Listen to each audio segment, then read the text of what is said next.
似乎 OK 喎。平時話只係食到 BB 蛋，應該唔止喎，應該係挑戰到嘅喎。唔通我升升咧 ？OK 喎，個魚柳咧外脆內軟啦，跟住我幻想到呢個咖喱汁撈飯應該係超級好食。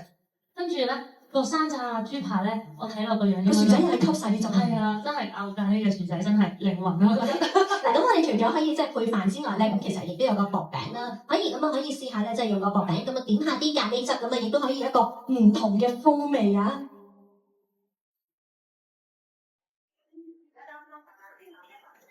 好香啊！其實個距離雖然都有少少，但係都已經聞到個咖喱嘅香味。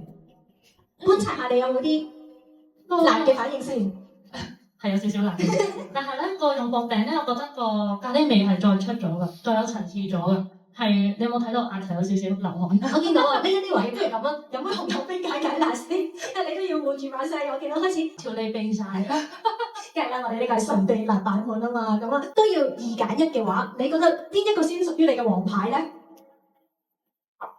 我會揀係神秘辣版嘅阿活王牌咖喱山仔豬扒，都係中意呢一個多啲。咁啊，呢一個成為咗咧可以嘅愛呀，咁啊可以咧記住啦。